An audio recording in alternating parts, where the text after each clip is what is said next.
Demos inicio a nuestra enseñanza de hoy. Vamos a seguir reflexionando sobre el capítulo 73 del libro de los Salmos, un capítulo que, como ya hemos venido repitiendo en cada una de las sesiones que hasta ahora han estado ocupando este estudio, es un capítulo que tiene mucho que decirnos y es un capítulo sumamente central dentro de la teología cristiana, precisamente porque trata el hecho del sufrimiento. Un hecho que ya se los he dicho ya prácticamente de manera cacofónica. El tema del sufrimiento es uno de los escollos más profundos que tiene que afrontar la humanidad, que tiene que afrontar el ser humano en términos generales, y por supuesto nosotros los cristianos no somos la excepción de esa regla, ¿no? Nosotros, incluso más que cualquier otro movimiento, más que cualquier otra persona, seguramente tenemos que afrontar estas duras y diversas crisis que de alguna manera vienen a remover las bases mismas de nuestra vida, de muchas veces de nuestra dignidad, como en el caso del Salmo que nos ha estado ocupando en el estudio en estas diferentes sesiones, donde vemos a un salmista, donde vemos a un hombre que, constreñido por una crisis profunda, llegó a conclusiones absolutamente nefastas para la salud mental, para la salud física, para la salud espiritual. Y de esto vamos hoy a estar tratando un poco, de esto vamos hoy a estar hablando y enseñando un poco, y hoy vamos a aproximarnos a dos textos fundamentales que considero son de los más importantes dentro de toda la lectura que hemos venido haciendo de este capítulo. Y hablamos de los versículos o versos 21 y 22. A ellos nos vamos a aproximar. Pero antes de entrar en detalles, antes de que nos centremos en analizar estos dos versos importantísimos dentro de toda la descripción de este capítulo, vamos primeramente a hacer una oración para poner todo en manos de nuestro Señor. Padre bendito, Padre celestial, Dios todopoderoso, toda la gloria, la honra, el honor, la exaltación y la alabanza como siempre sea para usted. Bendito Dios, le pedimos que en esta hora nos asista con su santo y precioso Espíritu en el nombre de Cristo Jesús, para que podamos absorber la información del día de hoy, para que podamos entender, para que podamos articular e integrar esta palabra preciosa que hoy estaremos enseñando, que hoy estaremos de alguna manera transitando sobre ella. Le pedimos entonces que nos ilumine con su Espíritu Santo y nos convenza de juicio, de pecado y de justicia, como siempre, y nos permita trazar la palabra de verdad correctamente como tiene que ser. En el nombre de Cristo Jesús, amén y amén. Como le dije, vamos a estar centrando hoy nuestra atención en dos versos que, si me lo permite, de alguna manera creo que son los más importantes que podemos encontrar dentro del capítulo. Tienen un nivel de importancia absolutamente trascendental y marcan seguramente la clave que nos va a permitir dar el análisis casi que ya definitivo, el análisis final, concluyente, para entender el porqué de esta crisis, para entender el porqué Asaf llegó a las conclusiones tan nefastas que llegó, y llegó a decir las cosas tan absolutamente fuera de orden que dijo en el caso de todo lo que él viene describiendo en este hermosísimo capítulo. Y hoy vamos a entrar en la segunda fase de entendimiento. Ya saben que la semana pasada estuvimos tratando la primera fase de entendimiento. Cuando hablo de la primera fase de entendimiento me refiero a cuando Asaf comienza a entender el porqué de la crisis que le aquejaba en ese momento, y a eso es que hemos estado refiriendo. Estuvimos hablando de una prefase que se encuentra en el verso 15, donde hablamos que hubo un pequeño destello de luz, hubo un pequeño punto de apoyo del cual él pudo tomarse en esa caída que venía teniendo, que iba a terminar estrellándose contra el suelo, pero que al analizar y mirar a su alrededor pudo encontrar, para ponerlos en términos gráficos, una pequeña rama de la cual pudo sostenerse, de la cual pudo asirse para detener esa caída vertiginosa que traía una velocidad bastante fuerte, y que seguramente, de no haber entendido y no haber comenzado esta etapa y esta fase de entendimiento, hubiera tenido que afrontar la dura realidad de haber tenido que caer por completo. Y esto, para todos los que somos creyentes, sabemos que es una cosa bastante, pero bastante seria. De manera que hoy vamos a estar tratando entonces esta segunda fase de entendimiento. Ahora, cuando me refiero a fase de entendimiento, estamos hablando del momento en que el salmista comienza a entender por qué él ha venido pensando como ha venido pensando. Y retrotrayéndonos un poquito, Y haciendo un pequeño acto de reminiscencia, debemos recordar que los primeros 14 versículos son básicamente los versículos que van describiendo toda la crisis que aqueja al salmista. Son los versos donde él presenta cuáles eran esas razones que estaban constriñendo su alma, cuáles eran esas razones que estaban envenenando su alma, que estaban oscureciendo sus ojos y su razón para poder tener la capacidad sobria de pensar y de analizar y de hacer una síntesis correcta a la situación que tenía frente a sus ojos. Y eso es lo que podemos nosotros más o menos recordar. Recordamos que el salmista estuvo llenando su corazón de envidia porque veía básicamente cómo la gente impía, la gente maligna, la gente arrogante, la gente que no tenía congojas por su muerte, la gente que incluso era blasfema y herética, pese a todas esas cosas podía prosperar. Y lejos estaba él de siquiera tener un vislumbre de prosperidad, aun cuando él afirma en uno de los versos que estuvimos observando y que estuvimos analizando en una de las sesiones que estuvimos tratando.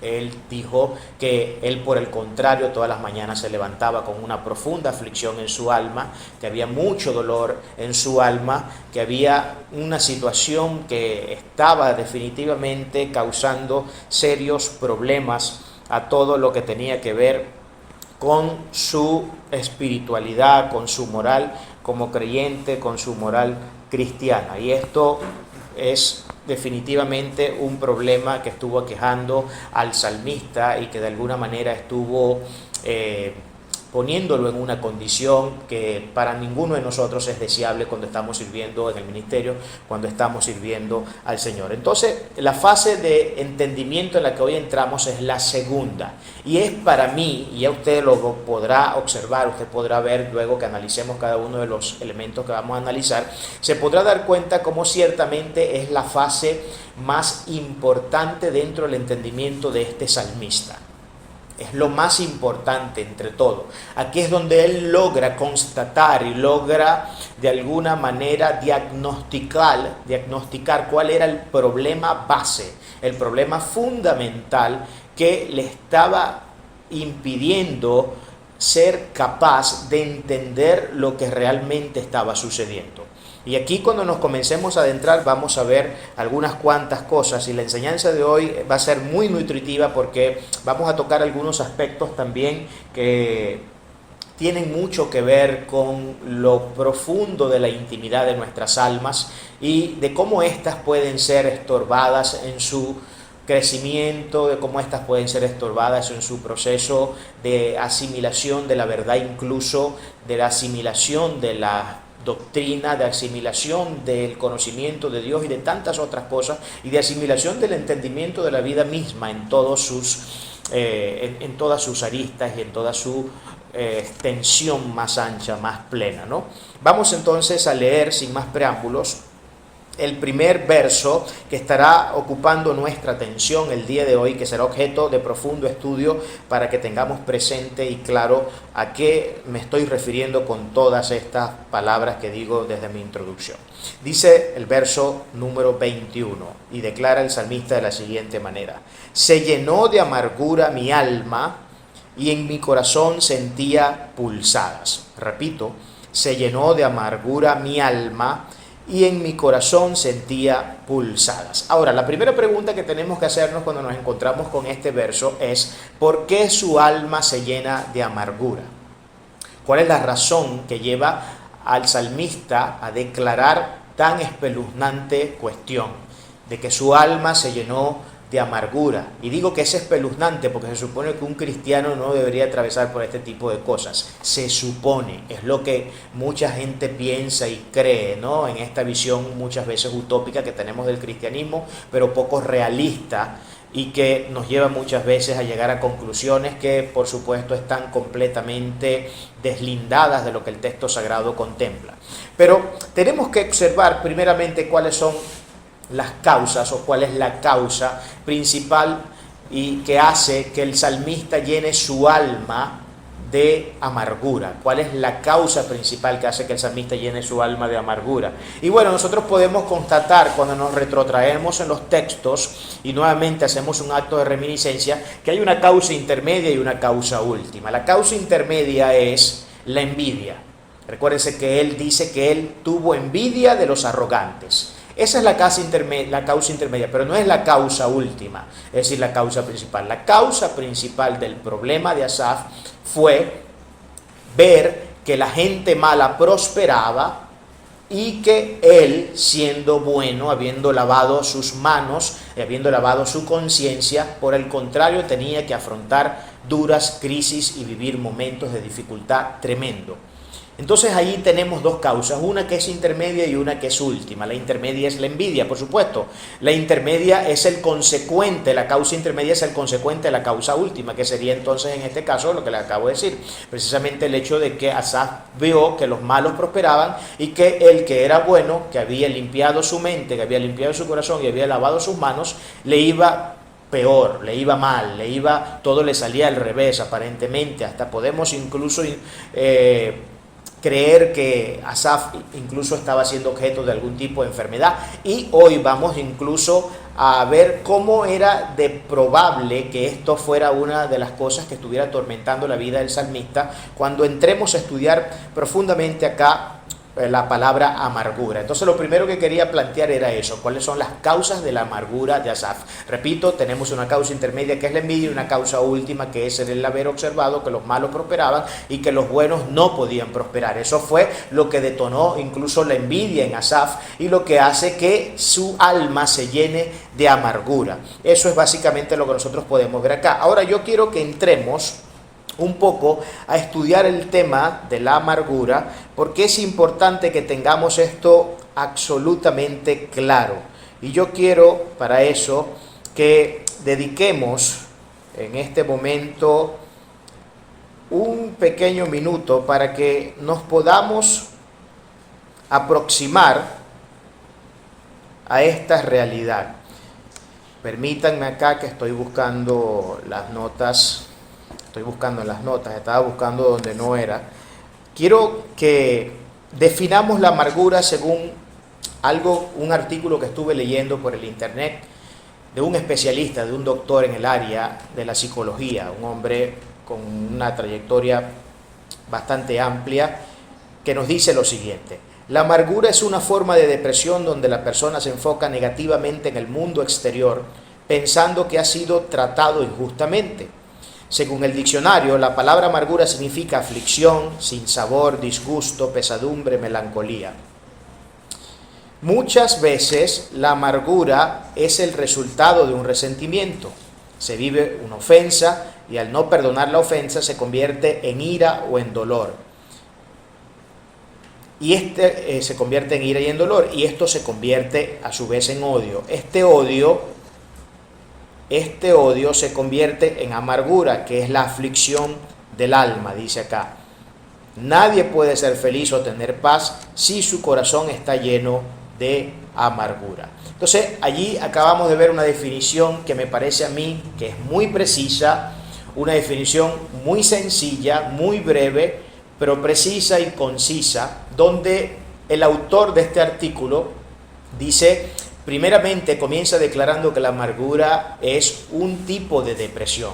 Y eso me llamó curiosamente la atención, y de hecho no fue el único que le conseguí decir eso, porque estuve viendo otros artículos y revisando escritos de otros especialistas en el área, y pude ver que en la gran mayoría hay un consenso con respecto a la definición de este término en términos psicológicos, ¿no?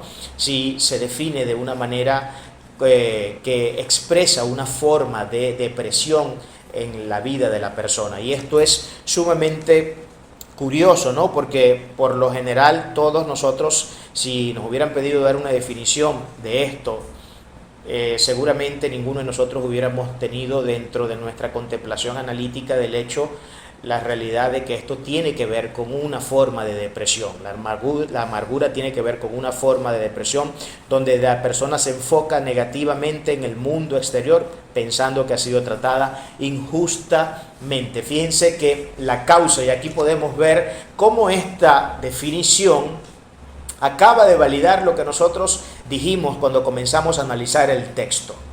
¿Cuál fue la causa que hizo que Asaf sintiera amargura en su alma?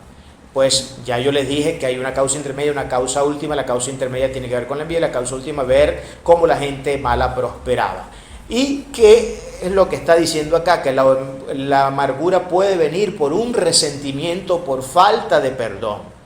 Ahora, nosotros podemos concatenar con absoluta seguridad y claridad este hecho con lo que vimos en el texto y con lo que pudimos analizar y lo que hemos podido venir analizando en todos estos ya 21 versículos exactos que han venido siendo objeto de nuestra reflexión a través de ya 5 semanas exactamente que llevamos en el estudio de este capítulo. Es absolutamente lógico que esto nazca por resentimiento. Ahora, ¿contra quién estaba resentido Asaf? La primera pregunta, ¿estaba resentido Asaf? Claro que estaba resentido. ¿Por qué? Porque lo que él manifiesta es precisamente el hecho de que se siente indignado, profundamente indignado por ver cómo la gente mala prospera y él siendo bueno, lejos de prosperar, lo que hace es vivir situaciones complicadas, privaciones, sufrimientos, dolor y un montón de cosas que son absolutamente incómodas y que de alguna manera siempre vienen a problematizar aún más nuestra crisis. Había traído, pero parece ser que no lo guardé, había traído el pensamiento de Charles Stanley, donde habla acerca de esta cuestión de la amargura, de esta condición del alma, pero no, definitivamente, yo recuerdo haber puesto acá esto en la información, pero no lo veo. Bueno, pero Charles Stanley básicamente decía que la amargura era una cuestión, lo que concluía la frase era que la amargura era un sentimiento motivado por Satanás mismo. Eso es lo que Charles Stanley decía. Y claro, esto tiene absoluto sentido cuando comencemos a adentrarnos profundamente en la realidad de cuán lesivo puede ser para nuestra condición humana el tema de la amargura, porque esto causa unas lesiones muy profundas y unas marcas muy profundas en el alma de cualquier persona. Es un problema de verdad completamente serio. Ahora, recuerden que lo que se está llenando de amargura en el salmista es su alma. Y aquí alma viene del término levet en hebreo, de donde también se sustrae muchas veces de esa misma raíz la palabra corazón, y tiene un poco que ver también con el corazón. Y todas las acepciones que pude ver de esta palabra en el hebreo original, habla acerca del entendimiento, habla acerca de la inteligencia, habla acerca del conocimiento, habla acerca incluso de la voluntad, habla de la mente, y a eso es que se refiere cuando habla aquí de alma. De manera que estamos en términos ya más generales, estamos hablando de la mente de la persona. Y ya nosotros sabemos que en la mente se aloja todo lo que es la parte racional del hombre, todo lo que es esta parte intelectual, la parte de las emociones también, la voluntad del ser humano. Esas son básicamente las áreas que están incluidas dentro del complejo sistema que nosotros llamamos mente. Y todas estas son cuestiones de razón metafísica, ¿no? Y todos nosotros sabemos que todas estas son razones metafísicas, ¿no? Cuando hablamos de la mente estamos hablando de una entidad metafísica. Cuando hablamos de las emociones también estamos hablando de entidades y de razones metafísicas. Igual el razonamiento, la inteligencia, la intelectualidad y todas estas cosas son cuestiones metafísicas. Pero yo quiero, además de haber brindado una definición que es necesario por razones metodológicas que tengamos presente dentro de la enseñanza, yo quiero además de eso que veamos un poco cómo actúa la amargura en el alma de una persona. Y vamos a ver 10 cuestiones que nos van a permitir dilucidar esto de una manera mucho más clara y profunda. Pero esto además de mostrarnos cómo actúa, nos permite inducir un diagnóstico también para poder saber cuándo tenemos enfrente de nosotros a una persona que tiene el alma ennegrecida por razón de la amargura. De manera que nos sirve para diagnosticar que existe un posible caso de amargura en el alma de una persona, y además nos permite ver cuáles son básicamente las conductas que subyacen, o más bien las conductas que se detonan por razón de la amargura en una persona. Aquí hay 10 razones que me permitió enlistar otro de los artículos que estuve revisando para poderle dar contenido a la enseñanza de hoy. Lo primero que dice es que la amargura no refrena su lengua. Y en Job 7:11 tenemos una evidencia de eso, y vamos a ir rápidamente a Job. Usted puede buscar allí rápidamente en su Biblia el libro de Job y va a ver la pertinencia de esto. Job 7:11. Vamos a ver la pertinencia de esto. Miren lo que declara Job: por tanto, no refrenaré mi boca, hablaré en la angustia de mi espíritu y me quejaré con la amargura de mi alma. Repito, por tanto, no refrenaré mi boca, hablaré en la angustia de mi espíritu y me quejaré con la amargura de mi alma. No refrena su lengua. Es lo primero que nosotros podemos acá ver, que es una de las operaciones que la amargura produce en una persona, y además es una razón que nos permite también diagnosticar cuando estamos ante un caso de amargura. Una persona que no refrena su lengua, una persona que todo el tiempo está hablando y hablando. Pero ¿qué tipo de cosas habla esta persona? Más adelante vamos a ver. Otra de las cosas que suele hacer mucho la amargura es que se basa mucho en estar criticando a la gente. Cuando usted ve una persona criticona, una persona que todo el tiempo está hablando de las demás personas, que todo el tiempo está hablando mal, que todo el tiempo está despotricando e incluso injustamente destrozando la vida de una persona, o sencillamente exagerando realidades que no han formado parte de repente de la conducta propia de la persona a la que se critica, pero como soy malicioso, tiendo a irme siempre al recurso de la exageración como para dejar más en mal a esa persona. Esto es típico de un alma que está amargada. Número uno, una persona que no sabe refrenar su lengua. Y número dos, precisamente en una de las cosas que se basa esa imposibilidad de refrenar la lengua cuando estamos en un estado almático oscuro por razón de la amargura, es la crítica. La crítica. Y aquí nosotros podemos ver el caso en Números 12 del 1 al 10, donde se le estaba criticando a Moisés por Aarón y María estaban criticando a Moisés porque Dios lo había elegido a él como el líder de Israel y como el líder que emanciparía a la nación israelí del yugo y de la coacción que tenía en el Egipto de aquel tiempo. Allí podemos ver que esa es básicamente la crítica. Lo otro que podemos ver también cuando hablamos de la amargura, otra de las razones y otra de las formas en cómo actúa y podemos diagnosticar la amargura, es que se queja de todo. Ahora fíjense la secuencia lógica que esto tiene. Empieza diciendo que no sabe refrenar su lengua, y luego dicen en la segunda razón que es una persona criticona, y lo tercero es que se queja de todo. Ahí estamos viendo básicamente el reflejo de lo que está diciendo la primera forma de actuar, que es una persona que no sabe refrenar su lengua, por eso critica y por eso además se queja de absolutamente todo. Se queja de todo, y ya pudimos ver acá un caso. En Números, por ejemplo, 11, del 5 al 6, vamos a buscarlo rápidamente. Vamos a ver un caso de esto. Números 11, del 5 al 6. Vamos a ver qué nos dice acá la escritura. 11, del 5 al 6, dice de la siguiente manera: nos acordamos del pescado que comíamos en Egipto de balde, de los pepinos, de los melones, los puerros, las cebollas y los ajos. Y ahora nuestra alma se seca, pues nada sino este maná de este maná ven nuestros ojos.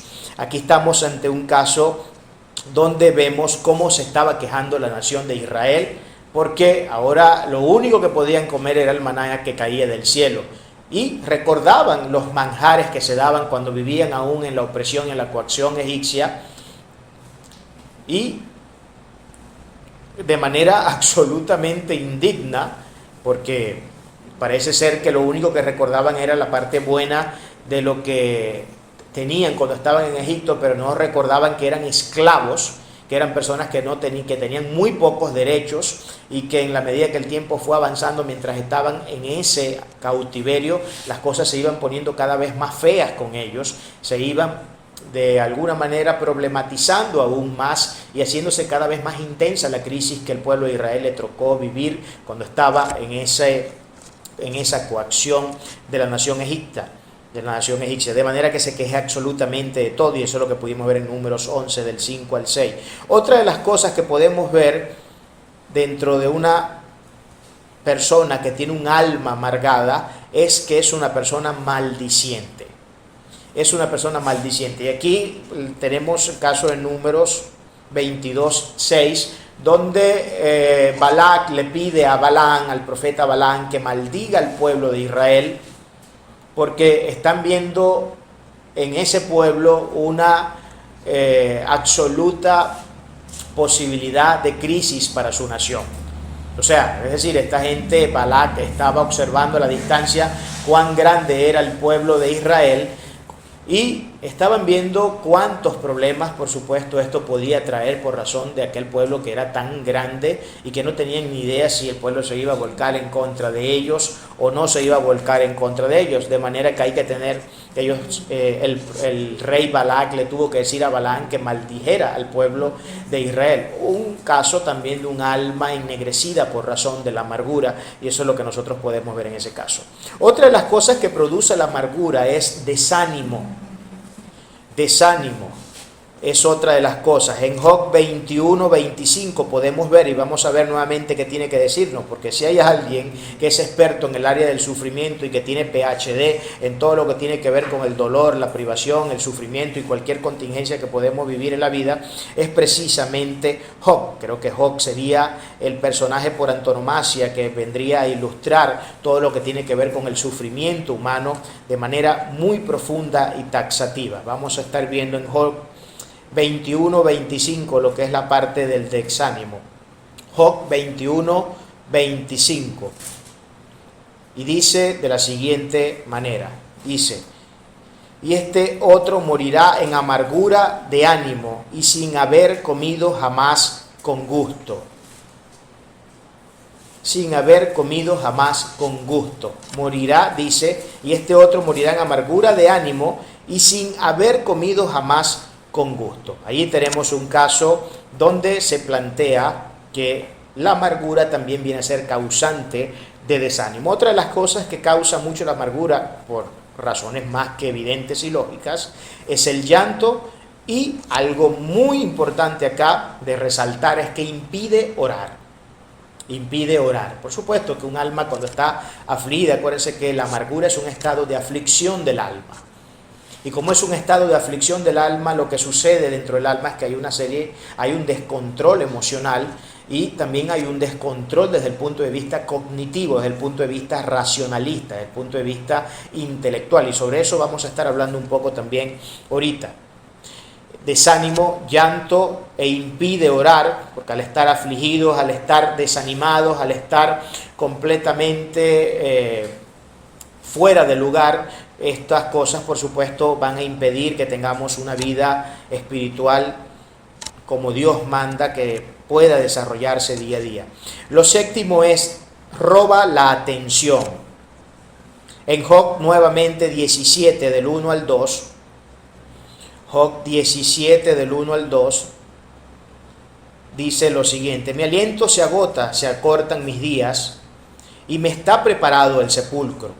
No hay conmigo sino escarnecedores, en cuya amargura se detienen mis ojos. Absolutamente. Fíjense cómo Job había quitado su atención de las cosas que él debía haber tenido como principal objeto de su reflexión, que debía haber sido estar pendiente de Dios, de la espiritualidad a la que tenía que estar alimentando constantemente para que no se nutriera su espiritualidad. Por el contrario, se estaba fijando en todas estas cosas horribles y cómo le estaban lacerando las palabras de las personas que le estaban adversando en ese momento. Entonces roba también la atención. nos encarcela, produce encarcelamientos. Hechos 8:37. Vamos a ver qué nos tiene que decir Hechos 8:37. Dice de la siguiente manera: Felipe dijo, si crees de todo tu corazón, bien puedes. Y respondió, dijo, creo que Jesucristo es el Señor. No, esta no es la cita. Espérense, déjenme ver acá. Dije Hechos 8:37. Oh, anoté mal la cita, no era la que tenía que anotar. Pero bueno, roba la atención.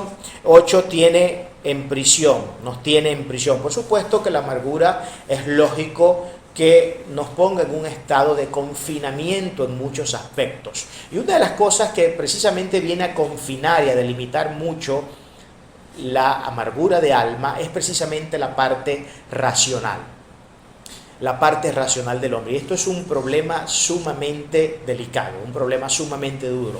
Porque cuando nosotros somos quebrantados y deteriorados en nuestra capacidad intelectual, en nuestra capacidad para poder razonar y hacer una síntesis correcta del mundo que nos rodea y poder interpretar los hechos de la manera más objetiva y realista posible, esto por supuesto que va a detonar en una serie de crisis. Cuando se nos impide hacer este proceso, nos va a detonar en una serie de crisis que nos va a llevar a tener que comenzar a analizar el entorno, ya no a través de una razón que se enquista en la formulación de una inteligencia que es posible, que tiene la posibilidad de ver la realidad de las cosas, sino que se vuelve una persona más bien visceral.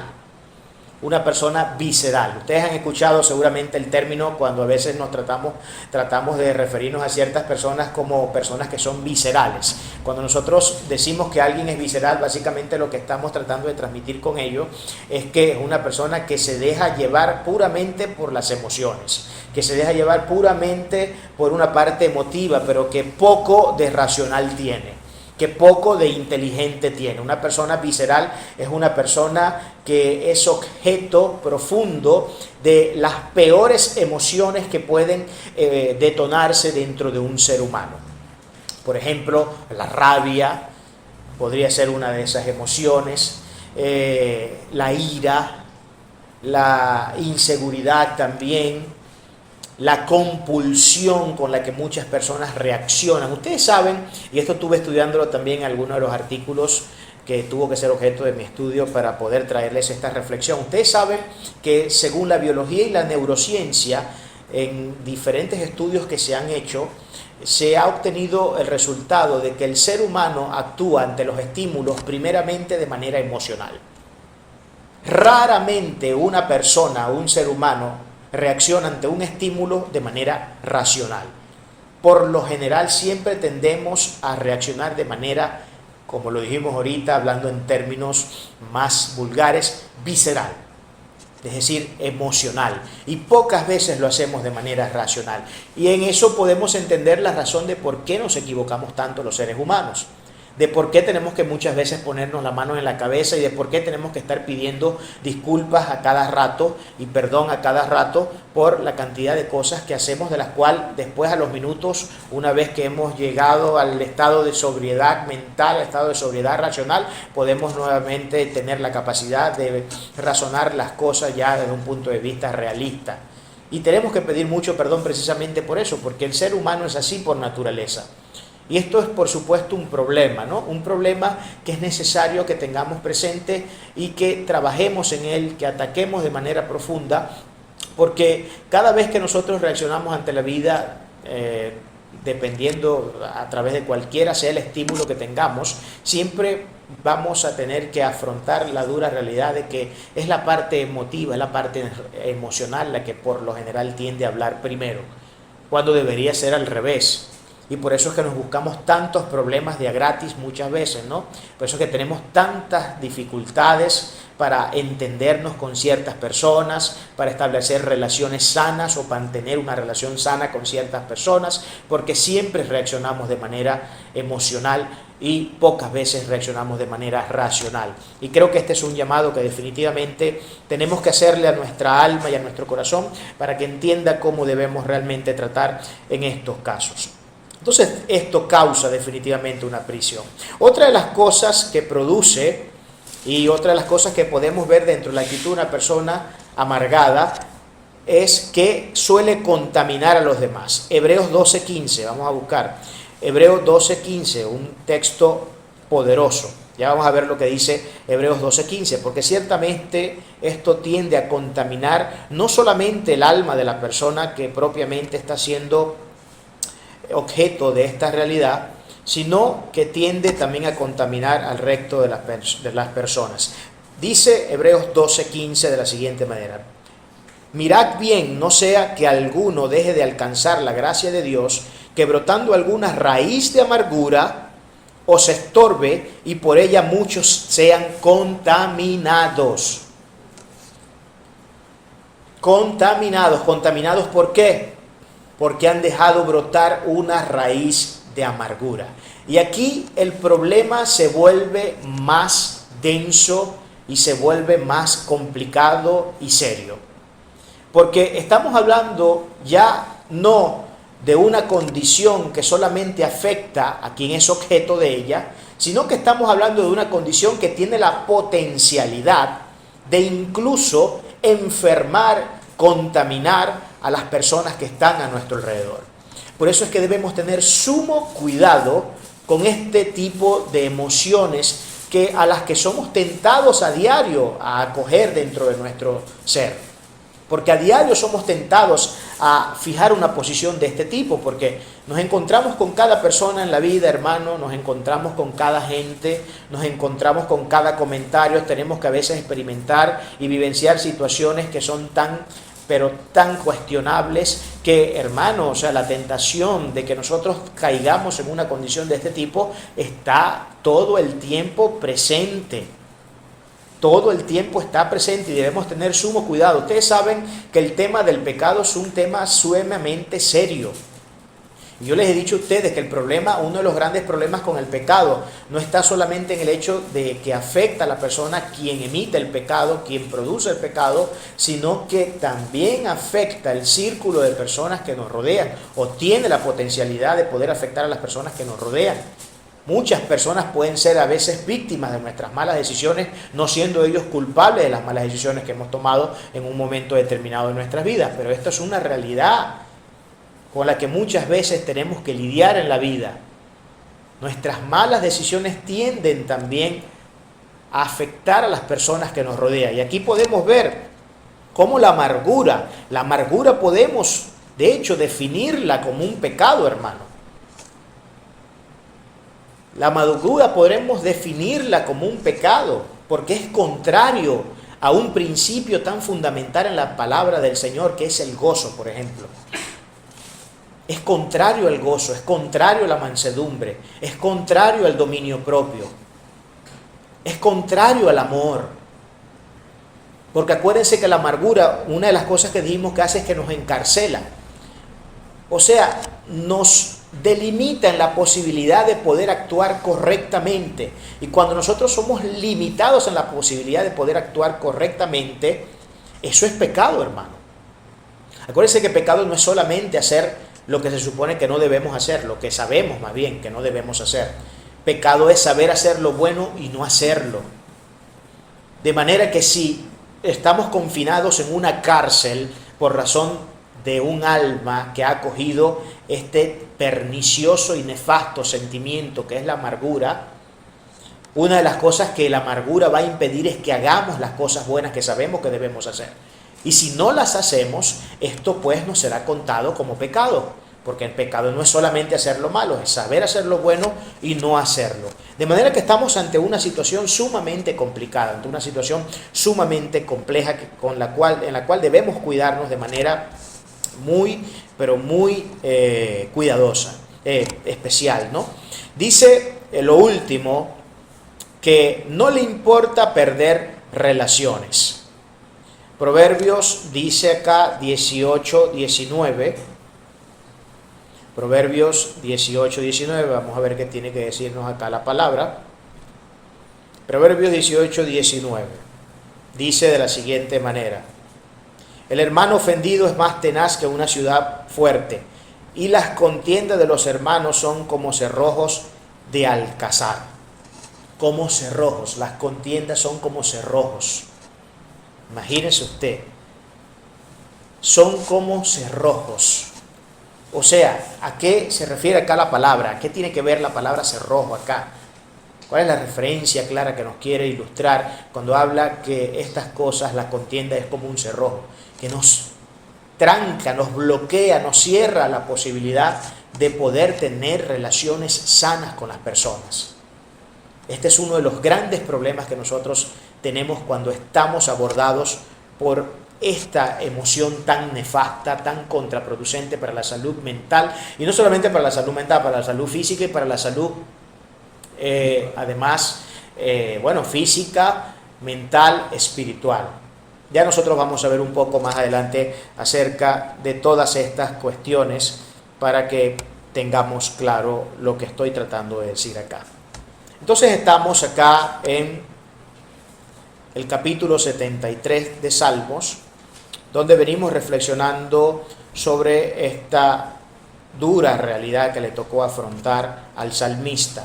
Vamos a seguir entonces a la segunda parte del versículo, segunda parte del verso. La primera, volvemos a leerlo, dice: se llenó de amargura mi alma. Ya pudimos ver todas las nefastas consecuencias que trae la amargura y cuáles son las formas en que nosotros podemos diagnosticar la amargura. Además, ahora, antes de que pasemos a la segunda parte de este texto, yo quiero que nos hagamos una pregunta, y usted no me lo va a responder, se lo va a responder de manera para su consumo personal. Preguntémonos si acaso alguna de estas 10 cosas que acabamos de leer como operación de la amargura y que además nos permite obtener o inducir un diagnóstico para saber cuando estamos frente a un caso de una persona que tiene el alma amargada, pregunto yo, ¿será que el salmista afrontó estas crisis? Pregunto, ¿el salmista estaba asumiendo algunas de estas formas de actuación que tienen y que son propias de la naturaleza de una persona amargada? Por supuesto que sí. El salmista estaba criticando. El salmista no pudo refrenar su lengua. El salmista se estaba quejando de toda la situación. El salmista se vio encarcelado en sus propios dichos y en la propia incapacidad que tenía de poder vislumbrar la realidad de lo que estaba aconteciendo. El salmista pudo experimentar todas estas formas que acabamos de leer, estas 10 razones que nos hablan de un diagnóstico y que nos hablan también de la manera en cómo actúan las personas que están amargadas. El salmista vivió absolutamente todo esto. Estaba resentido, estaba encarcelado, se quejaba de todo, no podía refrenar su lengua. Era una persona que juzgaba en todo momento. Era una persona que tenía serios problemas. Vamos a volverlo a ver, no refrenaba su lengua. Era un criticón porque estaba criticando a toda esta gente. Se estaba quejando de su situación. Incluso, de alguna manera podemos hablar de que también estaba maldiciendo. De alguna forma también podemos intuir eso. Estaba en un total y absoluto momento de desánimo, de quebranto en el ánimo de su alma. Era una persona que, aunque no dice que estaba llorando, seguramente que esa crisis lo tuvo que haber hecho llorar mucho. Le estaba robando su atención de más bien estar activamente haciendo las cosas que tenía que hacer, porque acuérdense que estamos hablando de un ministro que tenía actividades profundas y serias dentro del templo de Israel, que había sido comisionado por David. Le estaba robando la atención toda esta situación. Lo tenía encarcelado, lo tenía en una prisión, estos sentimientos. Lo de contaminar a las personas no llegó al punto de contaminar a las personas, y yo lo puedo de alguna manera vislumbrar y puedo concluir que parece ser que por lo menos esta parte no ocurrió, porque acordemos que en uno de los versos él dice que la razón por la cual él no habló como ellos es porque él no quería contaminar a su generación. O sea que él pudo ponerle freno en un momento determinado. Hubo una etapa donde él comienza a describir todas estas situaciones donde no había freno en su boca, pero hubo un momento donde llegó al freno, donde él pudo tomar la rienda de la situación, que es en ese versículo 15, cuando él encuentra asirse de ese punto de apoyo que le permitió detenerse en esa caída que venía trayendo profunda el salmista. De manera que todo lo que acabamos de ilustrar acá, estas 10 razones que nos muestran la operación y nos permiten diagnosticar a una persona con un alma amargada, estaban en el salmista. Estaban en el salmista. Y estaban no solamente en el salmista, siguen siendo parte de muchas personas en nuestro mundo contemporáneo. Y ha venido siendo parte de todas las generaciones, de todas las épocas, en el devenir histórico. Históricamente el hombre es así por naturaleza. El hombre es así por naturaleza. Esto no es solamente un problema del salmista Saques, es un problema que aqueja a la cristiandad de hoy. Este es un problema que aqueja no solamente a la cristiandad, que aqueja al mundo entero y a toda persona que existe sobre la faz de la tierra. Dice la segunda parte del texto algo sumamente importante que viene a ser el consecuente de lo que declara la primera parte. Miren lo que dice: y en mi corazón sentía punzadas. En mi corazón sentía punzadas. Nuevamente acá la palabra corazón tiene que ver, utiliza un término distinto en el hebreo, ahorita mismo no recuerdo cuál es el término, pero más concretamente, de manera literal, tiene que ver con el riñón. Tiene que ver con el riñón y tiene que ver también con la parte, con las entrañas. Pero de manera figurativa también expresa la cuestión de la mente. Es decir, que en este sentido nosotros podemos ver que existe un paralelismo entre el alma que define en la primera parte del verso y entre el corazón que ahora dice en la segunda parte del verso. Porque tiene que ver con la parte mental. Y nuevamente, entrando en la parte de la mente, sabemos que es una entidad metafísica donde se alojan los sentimientos, donde se aloja la razón, donde se aloja la voluntad del ser humano. Y ahora vamos a ver, porque aquí dice, fíjense, en mi corazón sentía punzadas. La palabra punzadas, si usted la busca en el diccionario, se va a dar cuenta que tiene como mínimo 2 connotaciones. Una connotación tiene que ver con el hecho de que es un dolor intenso físico en algún área del cuerpo. Un dolor físico intenso en alguna parte del cuerpo, lógicamente, porque es físico.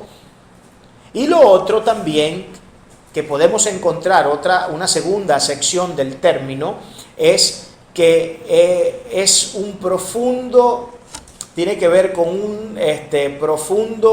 una profunda aflicción del alma, donde se ve muy comprometida la parte emocional del ser humano y por supuesto también la parte racional del ser humano. De manera que ahora yo quiero que entremos a ver. Ya empezamos viendo cuál era principalmente la causa de la amargura del salmista, una causa que no solamente aplica para el salmista, sino que aplica en términos universales para toda la raza humana, y pudimos ver también además cómo definir esa amargura y un poco las operaciones de esa amargura. Ahora yo quiero que entremos en cuáles son las nefastas consecuencias que la amargura puede traer a la vida de un ser humano y que incluso las trajo para el salmista Asaf, porque eso es lo que nosotros podemos ver de manera directa dentro del estudio de este capítulo. Vamos a ver cuáles son algunas de esas nefastas consecuencias que se dan básicamente en 3 categorías. Se da en 3 categorías, en 3 niveles. Uno es la parte emocional, la parte física y la parte espiritual, de manera que tiene profundas implicancias nocivas y nefastas en estas 3 áreas: emocional, física y espiritual. Ahora, ¿cuáles son algunas? Vamos a definir solamente, o más bien vamos a nombrar algunas de estas nefastas consecuencias. Por ejemplo, en la parte física, la amargura, miren lo que es capaz de producir la amargura en la vida de una persona. Problemas con la tensión arterial. Problemas con la tensión arterial, altas tensiones. Eso es una de las cosas que produce la amargura. Además de problemas de ese tipo, también tenemos diferentes tipos de problemas gástricos que también puede traer como consecuencia la amargura. Problemas a nivel gástrico. Problemas de insomnio. Otra de los grandes problemas que trae esto. El insomnio puede ser otra de las causas, puede ser otro de los efectos más bien de esta causa llamada amargura. Eso por nombrarle algunas cosas a nivel físico. Por nombrar algunas cosas a nivel físico, pero hay muchas otras cosas más. A nivel emocional, si nos vamos al nivel y a la categoría de la parte emocional, tenemos que puede causar ansiedad, puede causar temores, inseguridades, estrés y una serie de elementos que son absolutamente contraproducentes para la salud mental y emocional de la persona. Esas son algunas de las consecuencias que nosotros podemos ver que de manera muy lógica trae el hecho de tener un alma amargada. Y en la tercera fase, que vendría a ser la parte espiritual, pérdida de la convicción de nuestra fe, por ejemplo, pérdida de visión de la vida, es otra de las cosas, y básicamente vamos a quedarnos con esas dos. Vamos a quedarnos con esas dos. Ahora, ¿por qué quise traer a colación esto en esta segunda parte del verso? Precisamente porque lo que el salmista está diciendo acá, y si usted lo estudia en el hebreo original, se va a dar cuenta que el término corazón acá da lugar para que podamos pensar de esta forma. Este corazón que sentía punzadas estaba siendo profundamente lesionado en dos aspectos fundamentales. En la parte física, estas punzadas eran físicas y estas punzadas eran también a nivel emocional. Vuelvo y repito lo que habíamos dicho hace un ratico atrás. Las punzadas tienen que ver o con un dolor muy intenso, físico, o con una aflicción emocional, una aflicción del alma. Ahora, acá el término, esas dos connotaciones aplican para el término. Porque cuando nosotros estudiamos en el hebreo original la palabra corazón aquí, que como les dije traduce literalmente riñones, pero figurativamente habla de corazón, habla de mente. Ya sabemos que en la mente se alojan todas estas cosas. Nosotros podemos ver que estas punzadas se estaban dando no solamente a nivel emocional, sino también a nivel físico. Es decir, que estamos ante un posible caso, de que el salmista estuviera atravesando una dura crisis de ansiedad, por ejemplo, que hubiera tenido una cierta pérdida de la visión de la vida, una cierta pérdida de la visión de su fe. Estaba seguramente también teniendo que lidiar con dolores físicos, porque acuérdense que la ansiedad es una cosa pero muy lesiva a la condición incluso física del ser humano. No solamente a nivel emocional tenemos problemas, a nivel de lo que pueden ser nuestros sentimientos y de las cosas que pueden estar transitando por nuestra mente, sino que la ansiedad puede tener profundas implicancias a nivel físico, porque hiperexcita el sistema nervioso, y cuando tenemos un sistema nervioso que está hiperexcitado, eso trae una serie de irregularidades a nivel físico. Puede haber entumecimiento en la piel, puede haber diferentes movimientos involuntarios a nivel muscular, puede haber problemas de visión, pueden haber problemas en el habla, problemas también del corazón, taquicardia, incluso subidas de tensiones súbitas, un montón de cosas que trae esto como consecuencia. No tengo la menor duda de que algunas de estas cosas el salmista debía estar atravesando. Por eso es que si nosotros leemos entre líneas y una vez que hemos analizado todos estos elementos que les acabo de presentar, seguramente no sería difícil suscribir la idea de que el salmista estaba atravesando esta crisis, de que el salmista tenía un problema también a nivel de su salud física, no solamente mental, porque la salud mental está clara acá que tenía problemas acá, había ciertos problemas que podían estar afectando su salud mental. No estoy diciendo que estuviera loco ni nada por el estilo, ni que hubiera perdido por completo los estribos, pero sí estaba teniendo problemas en este sentido, pero también problemas en el sentido físico, sentido emocional y sentido físico. Estas cosas, estas punzadas eran a nivel físico y a nivel emocional. Definitivamente no podemos llegar a otra conclusión lógica luego de haber estudiado todo lo que hemos venido estudiando y todo lo que hemos venido viendo. Tenía profunda crisis en todas estas áreas. Ahora, vamos a entrar a un verso que es el que le sigue, que es el consecuente lógico de lo que declara el salmista en el versículo 21. Porque miren lo que la espeluznante declaración que hace ahora el salmista en el verso 22. Tan torpe era yo que no entendía, era como una bestia delante de ti.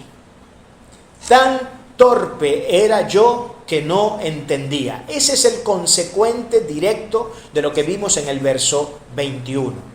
Porque ¿qué es lo que encontramos en el verso 21?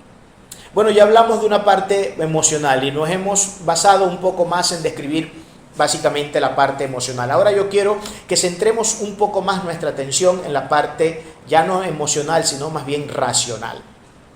Ustedes saben, y vuelvo a retomar la palabra que dije hace rato, que saqué entre uno de los artículos que leí, que el ser humano tiende siempre a reaccionar más de manera emocional ante cualquier estímulo que de manera racional.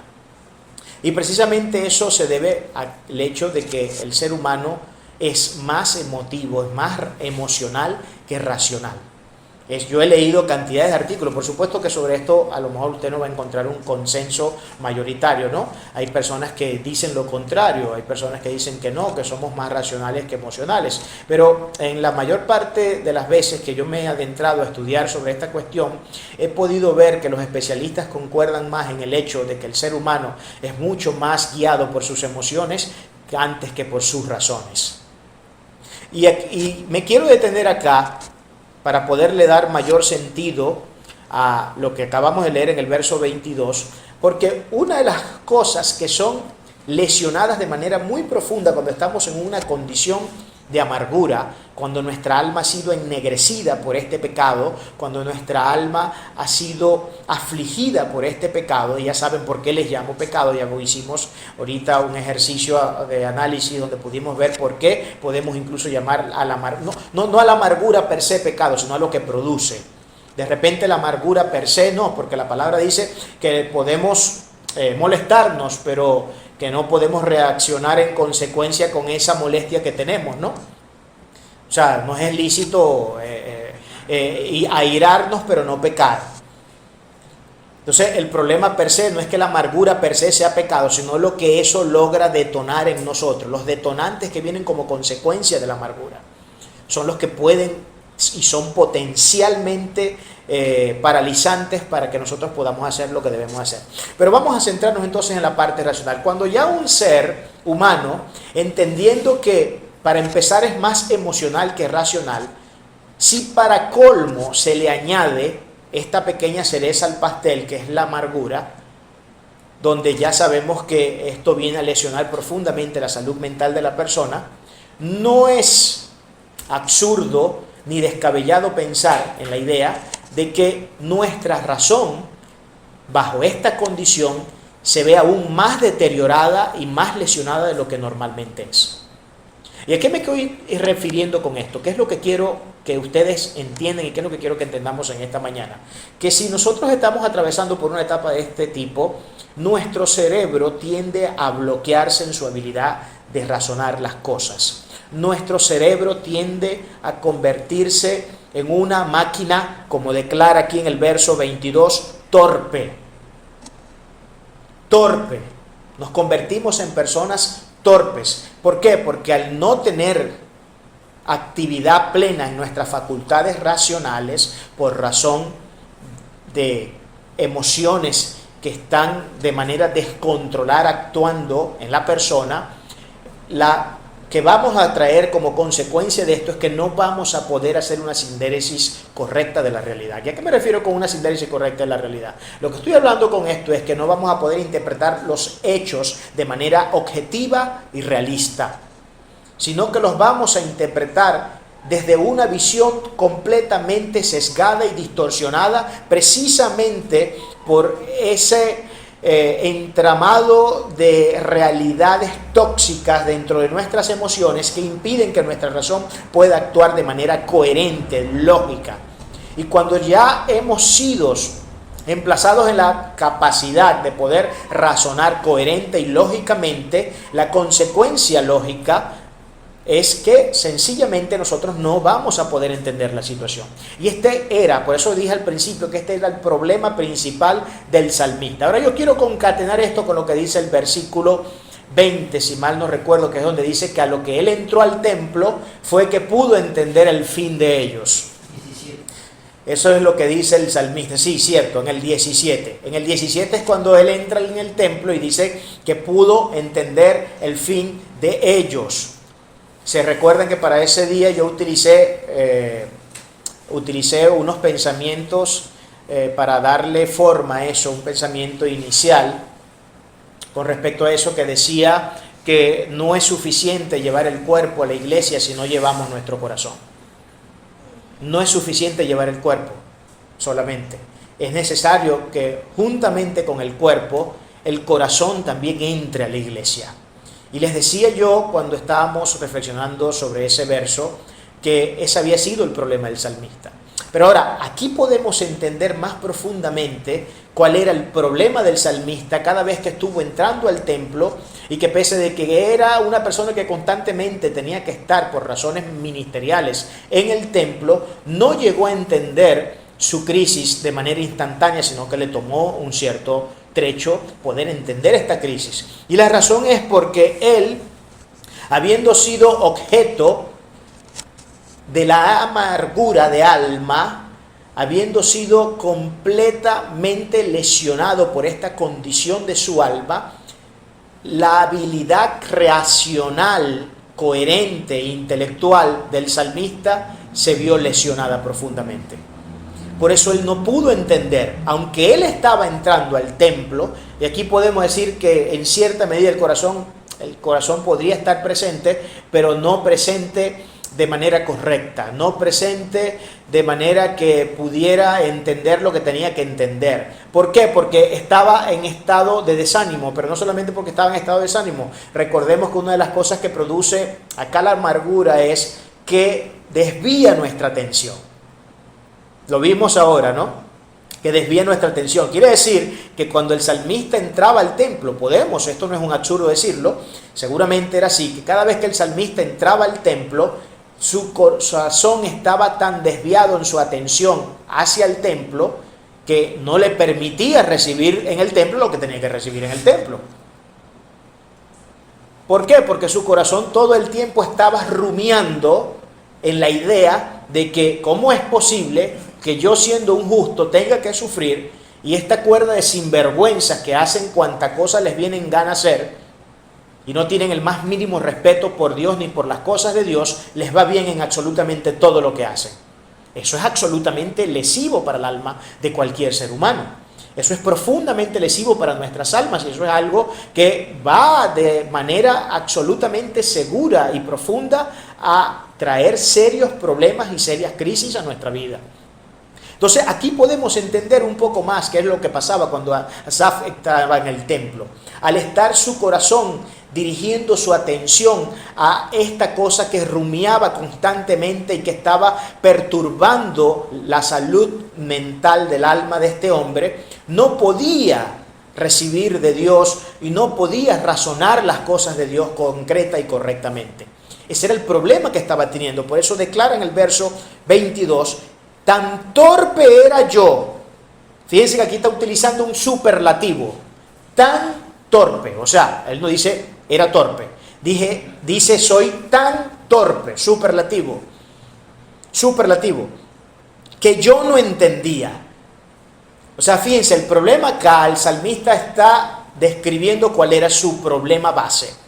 El problema base era que Yo no entendía, y las razones por las que no entendía eran porque mi alma estaba ennegrecida por la amargura. Y ya nosotros definimos la amargura, ya nosotros pudimos ver algunas de las consecuencias, cómo podemos diagnosticarlas y podemos ver también cuáles son algunos de los efectos que la amargura normalmente suele traer en una persona. Por eso el salmista no entendía. Y dice al final, en la segunda parte del verso, era como una bestia delante de ti. Ahora aquí el salmista está utilizando un recurso que es muy común y muy natural ver en los escritos poéticos. En la literatura poética se utiliza mucho la hipérbole, que es la exageración. Eso es muy natural verlo en los escritos de literatura poética. Y aquí el salmista está haciendo uso de ese recurso al decir que era como una bestia delante de ti. O sea, el tipo llegó al punto de autopercibirse ya no como un ser humano, sino como un animal. Miren las profundas implicancias nefastas y nocivas que la amargura puede traer a la vida de una persona. Y aquí no estamos hablando de una persona del mundo. Tenemos que mantener presente el hecho y nunca perder de vista de que estamos hablando de una persona que tenía un profundo nivel de intimidad con el Señor. Estamos hablando de una persona que tenía casi 10 de 10 en términos espirituales cuando nosotros estudiamos los 12 capítulos que escribió del libro de los Salmos, o los 12 salmos que escribió, los 12 capítulos. Podemos ver que era un hombre que estaba completamente entregado a Dios, un hombre que entendía los mandamientos, un hombre que conocía sobre la historia de su pueblo y de los personajes principales de su pueblo, y que además tenía muy clara cuál era su función dentro del templo. No estamos hablando de una persona del mundo, y esto es algo que, vuelvo y repito, no podemos perder de vista, porque no estamos hablando de cualquier persona, estamos hablando de una persona que ejercía labores ministeriales supremamente importantes y delicadas, nada más y nada menos que en el templo propio donde descansaba el arca de Dios. No estamos hablando de una iglesia contemporánea. No estamos hablando de una iglesia pentecostal, no estamos hablando de una iglesia presbiteriana, no estamos hablando de una iglesia metodista, no estamos hablando de una iglesia bautista. No estamos hablando de cualquier denominación o de cualquier tipo de iglesia católica, cualquier cosa que usted se le pueda imaginar y que se le pase por la mente cuando la palabra cristianismo se le viene al corazón. No estamos hablando de cualquier tipo de iglesia, estamos hablando del templo donde reposaba la presencia de Dios. Y imagínese usted el nivel de rigurosidad y de exigencia que los ministros para aquel tiempo debían cumplir para poder ser elegidos como personas que sirvieran y ministraran en el templo del Señor. Esto es algo que siempre quiero traer a colación cada vez que estamos adentrándonos en las profundidades de este mensaje, porque debemos tener presente esta realidad siempre. Debemos tener presente esta realidad. Ahora, yo les digo que acá, que en la segunda parte del verso, el salmista está utilizando un recurso muy común en la literatura poética, que es la hipérbole. Pero yo no sé hasta qué punto nosotros pudiéramos interpretar que esto es exagerado. No sé hasta qué punto nosotros podemos interpretar que esto sea exagerado. Porque yo creo que es mi convicción personal, o es mi percepción, es mi manera personal de ver las cosas. No tiene usted que compartirlas conmigo. Pero yo creo que aquí el salmista, lejos de estarse ejercitando o de estar haciendo un ejercicio hiperbólico, yo creo que está describiendo una realidad que era supremamente objetiva. Y casi que podemos hablar de una degradación ontológica en este sentido. ¿Y a qué me refiero con una degradación ontológica? Más bien pudiéramos hablar, para ser más precisos, estamos hablando de una degradación en la dignidad humana del salmista. Una degradación en el nivel de dignidad humana del salmista. Llegué a ser tan torpe, tan torpe, que por supuesto al estar en tal condición de torpedad, o de torpeza más bien, al estar en tal condición de torpeza, me era imposible entender la situación que tenía ante mis ojos.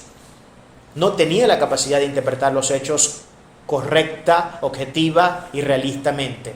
No tenía la capacidad de poder ver qué era lo que realmente estaba ocurriendo. Era imposible para mí entender todas estas cosas, porque había un nivel de torpeza tal que llegué a ser propiamente como un animal delante de Dios. como un animal. Y ya nosotros sabemos a qué básicamente se refiere cuando dice que se convirtió prácticamente en un animal, ¿no? Ya sabemos que los animales y los seres humanos, entre los animales y los seres humanos existe un abismo. Nosotros somos seres racionales, con una inteligencia muy fina, muy aguda. El animal, por el contrario, no razona, no piensa. Aunque bueno, hay escuelas que piensan que sí, pero yo no creo que los animales piensen. Sí tienen un cierto grado de inteligencia, de eso sí se habla mucho a nivel científico. Pero de aquí a que el animal piense, de aquí a que el animal pueda razonar, de aquí a que el animal pueda conocer sobre la lógica, sobre la filosofía, sobre cuestiones de ciencia, ya todos nosotros sabemos que esto no ocurre, que esto es imposible. Y a ese cuadro visual, a esa imagen es que se está autorreferenciando aquí el salmista. El salmista se está autorreferenciando en el cuadro de un animal. La imagen que seguramente él veía cada vez que se podía parar frente al espejo, si es que para aquellos días existían espejos, o al menos frente a un charco de agua que le permitiera verse, seguramente que la imagen que podía ver era la de un pedazo de animal de monte que estaba en completa minusvalía intelectual, que estaba en completa minusvalía de lo que eran sus habilidades y facultades racionales. Cuestión que le llevó a tener que llegar a conclusiones tan nefastas como la de decir, ¿será que vale la pena seguirle sirviendo a Dios? ¿Será que vale la pena seguir avanzando en este tránsito donde lo único que encuentro son dolores, profundas contingencias de crisis, privaciones y cuanta cosa se le parezca a esta que lo único que hace es que mi alma se aflija más y más cada día? ¿Será que vale la pena transitar sobre un sistema de ese tipo, sobre un sistema donde todo el tiempo tengo que estar atravesando estas contingencias? Esa es la pregunta que ya para efectos de aplicación nosotros tendríamos que hacernos. ¿Vale la pena? ¿Vale la pena? ¿Vale la pena seguir transitando y haciendo nuestro peregrinaje de fe por aquí, por esto que nosotros llamamos la vida cristiana?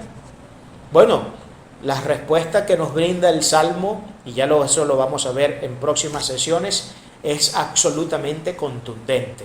Primero que nada, y aquí se nos brinda una primera perla que nos puede dar un vislumbre general de lo que debiera ser la respuesta en este sentido.